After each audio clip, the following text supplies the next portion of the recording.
नमस्कार, मैं डॉक्टर शालिनी राकेश। आखिर हमारी सरकार ने 49 डेज के बाद 15 जोड़ी ट्रेनों को चलाने का फैसला लिया। ये ट्रेनें एसी ट्रेनें होंगी और इनकी बुकिंग ऑनलाइन की जाएगी। क्या सरकार ने ये ट्रेनें गरीबों के लिए चलाई हैं? हमें तो ऐसा नहीं लगा। गरीब तो एसी ट्रेन में कभी सफ़र नहीं करता है। ये ट्रेनें तो सरकार ने जो हवाई जहाज से लोग आए हैं और इस समय 5 स्टार होटल्स के अंदर रह रहे हैं, उन्हीं के लिए चलाई गई हैं। बुकिंग ऑनलाइन भी की सुविधा भी उन्हीं को दी गई है, क्योंकि जो गरीब मजदूर पैदल चल कर के जा रहा है वह अंगूठा छाप है, उसको तो ऑनलाइन बुकिंग करनी नहीं आती है। यह बात अलग है कि इस सरकार के समय में बेरोजगारी की दर इतनी ज़्यादा बढ़ गई है कि आज बीए, एमए, बीएससी, एमएससी करे हुए लोग भी मजदूर बने हुए हैं। कुछ लोग जरूर इस तरह से रजिस्ट्रेशन या बुकिंग करा लेंगे, लेकिन बाकी लोग नहीं करा सकते हैं। तो सरकार को अगर गरीबों की मदद नहीं करनी थी तो कह देती कि हमें तो सिर्फ पैसे वालों के लिए सोचना है, हम तो गरीब के बारे में सोचते ही नहीं है। गरीब जैसे जा रहा था वैसे ही जाता रहता। आप उसको बीच बीच में ये क्यों दर्शाना चाहते हैं कि वह बेचारा इतना गरीब है या वह इतना अनपढ़ है कि वो इतने पैसे नहीं दे सकता है? श्रमिक ट्रेनें जो आपने चलाई हैं उनकी संख्या तो बेहद कम है, और जो 400 मजदूर चलते हुए आज तक मर चुके हैं उनकी रिस्पॉन्सिबिलिटी कौन लेगा? प्रधानमंत्री लेंगे या ये जितने मुख्यमंत्री बैठे हुए हैं ये लोग लेंगे? उनका तो आज तक किसी भी चैनल पर हमने नहीं सुना कि उनके लिए सरकार ने राहत राशि की घोषणा की है। वह बेचारा पैदल चल करके इसीलिए तो जा रहा था क्योंकि उसके घर परिवार वालों को उसकी चिंता हो रही थी। उसके पास अगर हवाई जहाज के पैसे होते या ट्रेन के पैसे होते तो वह पैदल क्यों जाता? आपने उनके लिए कोई भी सहायता राशि की घोषणा नहीं की है, जो आपको करनी चाहिए। आप अगर उनको 15-15 लाख रुपए जो आपने सारे देश की जनता से वादा किया था, अगर जो ये 400 लोग मर चुके हैं, अगर आप इन्हीं को ये 15-15 लाख दे दें तो ये सारी जनता ताली थाली दोबारा से बजाने को तैयार है। हम दिए भी जला देंगे। हमें कम से कम ये तो होगा कि सरकार ने जो मृत्यु को प्राप्त हुए गरीब थे, पैदल चल करके जा रहे थे, उनकी सहायता की है। उनके घर से एक एक लोगों को नौकरी भी दे दी जानी चाहिए, लेकिन सरकार ऐसा कुछ करने वाली नहीं है।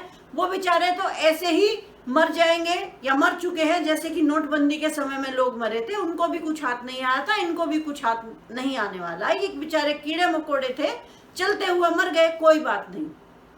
सरकार सिर्फ पूंजीपतियों की है, उसे पूंजीपतियों के बारे में ही सोचना है। लेकिन कम से कम आपातकाल के अंदर कोई भी सरकार इतनी कठोर हृदय की कैसे हो सकती है कि वह श्रम कानून के अंदर भी बदलाव कर दे? यह आपको बिल्कुल नहीं करना चाहिए था। दूसरा, आपके पास बहुत पैसा आ चुका है, IMF से पैसा आ गया, वर्ल्ड बैंक से पैसा आ गया। अब से पहले भी जनता देशभक्ति के नाम पर, कभी GST के नाम पर, कभी आपको डबल टैक्स वो देती रहती थी। एक सरकार का टैक्स होता था, एक सेंटर का टैक्स होता था। कभी अगर हम खाना खाने के लिए बाहर भी जाते हैं तो भी हमें ड्यूअल टैक्स देना पड़ता है। हम सब लोग वो हंसी खुशी दिए जा रहे थे। मध्यम वर्गीय परिवारों की आपको बिल्कुल भी चिंता है ही नहीं। ये बात भी आपने जिस दिन शराब की दुकानें खोली उस दिन आपने ये बात साबित कर दी कि जनता की दुकानें बंद हैं और सरकार की शराब की दुकानें खुल चुकी हैं। महिलाएं उस दिन से जो हैं आपसे बेहद नाराज हैं। कोई भी महिला मुझे आज तक ऐसी नहीं मिली जिसने ये कहा हो कि शराब की दुकानें खोल करके सरकार ने बड़ा ही अच्छा कदम उठाया है। आपने अपनी कमाई करने के लिए हम महिलाओं के जीवन को दोबारा से खतरे में डाल दिया है, और आपने रजिस्ट्री भी शुरू कर दी है, बिजली के दफ्तर भी आपके खोल दिए गए हैं। यानी कि आपने सारे के सारे अपने जो कमाई के साधन हैं वो शुरू कर दिए हैं। जनता के बारे में आप नहीं सोचते हैं। जनता के बारे में अगर आप सोचते तो आपने जो ये लॉकडाउन किया है, ये लॉकडाउन 24 मार्च को नहीं, यह पहली या दूसरी फरवरी में ही कर देना चाहिए था। 51 दिन जो आप वेट करते रहे कि ट्रंप साहब आएंगे, आप उनके लिए आयोजन करेंगे, आप मध्य प्रदेश में सरकार बनाएंगे, आपने ये बहुत बड़ी गलती की है। जनता इसको हमेशा के लिए अपने दिलों में बैठा चुकी है। आप सिर्फ अपने बारे में सोचते हैं, आप सिर्फ बीजेपी के प्रधानमंत्री हैं, आप देश के प्रधानमंत्री नहीं हैं, क्योंकि आप देश के बारे में नहीं सोचते हैं। अब जो ये लॉकडाउन हुआ है, इस लॉकडाउन में जब से शराब की दुकानें खुली हैं तब से आप ये देखेंगे कि ग्राफ कितनी तेजी से ऊपर बढ़ता चला जा रहा है। कोरोना के मरीज आज 70,000 को पार हो चुके हैं। पहले सबसे ज्यादा केस अहमदाबाद के अंदर आए, आगरा के अंदर आए, दिल्ली के अंदर आए, क्योंकि वहीं पर आपका जो दोस्त वो ट्रंप है ना, वो जगह जगह गया था। जहां पर वो गया उसके साथ जो उनके लोग थे वो बाहर से आए थे, वो सब लोग कोरोना लेकर के आए थे। आपने भारतीयों के जीवन को अंधकार में डाल दिया है। रोजगार हमारे बंद है और शराब की दुकानों पे आदमी लोग जाने लगे हैं। घर में जो कुछ बचा कुचा था वो वहां पर दे आते हैं। आपने अपना जो जीवन है वो सारा का सारा पूंजीपतियों के लिए ही जिया है और आप उसको पूंजीपतियों के लिए ही जीना चाहते भी हैं। लेकिन आप इन मजदूरों की आह मत लीजिए, देश के मध्यम वर्गियों की आह मत लीजिए। आपकी उम्र अब 70 साल की हो चुकी है और आप हमेशा से 70 साल का हिसाब भी लेना चाहते थे कि 70 साल तक का हिसाब दीजिए। लेकिन जनता ने जब आपसे पीएम केयर फंड का हिसाब मांगा तो आपको बेहद बुरा लगा। आप उसका हिसाब भी देना नहीं चाहते हैं। जनता भूखी मर रही है। अगर गरीब मजदूर भूखा नहीं मर रहा होता तो वह बार बार यह नहीं कहता कि मैं भूखा हूं, मैंने इतने दिन से खाना नहीं खाया है। एक गर्भवती महिला ने सड़क पर बच्चे को जन्म दे दिया। सड़क पर बच्चे को जन्म देने के 1-1.5 घंटे के बाद वो दोबारा से 160 किलोमीटर पैदल चल करके गई। गरीब को आपने कभी रोका लाठियों के जोर से, कभी आपने उसे क्वारंटीन सेंटरों के अंदर रोका। हम आपको बार बार ये कहते हैं कि जो गरीब मजदूर इतनी दूर चल करके जा रहा है उसको कोरोना नहीं हो सकता है। कोरोना के जो स्क्रीनिंग टेस्ट हैं आप उनको करते रहिए, गरीब को उसके घर जाने दीजिए। लेकिन आप ना जाने क्या सोच रहे हैं, आपके पूंजीपति मित्रों ने ना जाने आपको क्या कह रखा है। आप उनकी ही सुनते रहते हैं, लेकिन फिर भी आपको इस भारत की जनता ने अपना प्रधानमंत्री चुना है। आपके 4 साल अभी बाकी हैं। आप जनता के सेवक खुद को कहते हैं तो जनता के सेवक बन करके रहिए। जब भी आप मित्रों कहते तो हम लोग बड़े खुश होते थे कि आप हमारे लिए संबोधन कर रहे हैं। हमें नहीं पता था कि आप उन 50 मित्रों को मित्रों कह करके बोलते हैं। काला धन भी आ गया है, काम सारे हुए हैं, मित्रों के लोन माफ भी हो गए हैं। गरीबों का ना लोन माफ हुआ है, ना गरीबों के बिजली के बिल ही आप माफ करना चाहते हैं, ना उनका लोन आप माफ करना चाहते हैं।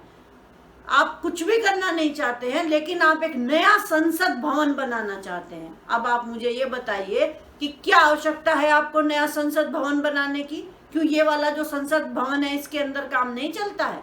और उस संसद भवन में आपको सीटें भी ज्यादा चाहिए, ज्यादा लोग बैठ सकें।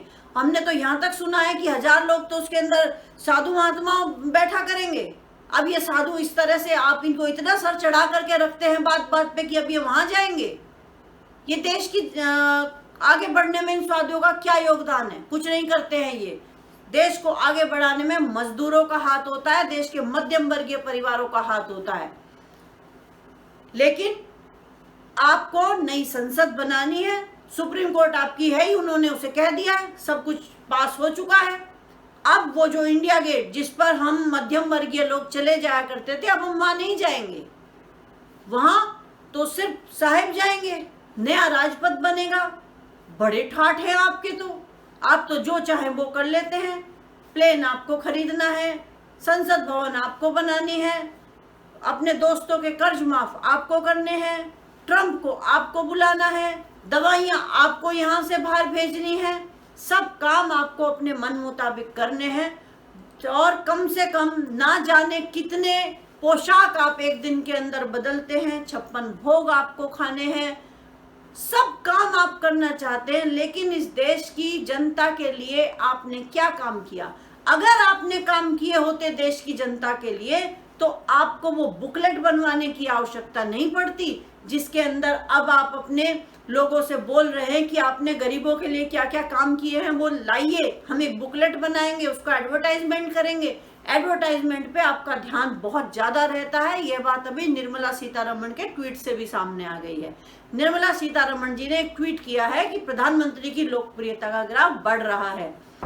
आपने तब अनाउंसमेंट नहीं किया, ये एडवर्टाइजमेंट ये तब नहीं हुआ जब यूएई में आपकी फजीहत हो रही थी, जब वहां से भारतीयों को निकाला जा रहा था, तब उन्होंने नहीं बताया कि व्हाइट हाउस ने आपको अनफॉलो कर दिया है। अब आपका एडवर्टाइजमेंट किया जा रहा है कि आपका ग्राफ बढ़ रहा है। कुछ चैनल भी इस खबर को दे रहे हैं। आपका ग्राफ बढ़े या ना बढ़े, हमें उससे कोई लेना देना नहीं है। आप भारत के प्रधानमंत्री हैं, भारत की गरीब जनता के प्रधानमंत्री हैं। शायद ही कोई देश ऐसा होगा जो कोरोना से प्रभावित हो और उसके अंदर इस तरह से गरीब लोग सड़कों पर चलते जा रहे हो। उस देश के प्रधानमंत्री के लिए ये बेहद शर्म की बात होती है कि उसकी जनता पैदल चल रही हो सकता है आप हमें देशद्रोही कहते हो, कह लीजिए हमें देशद्रोही, हमें कोई चिंता नहीं है, लेकिन जनता के हक की आवाज हम उठाते रहेंगे।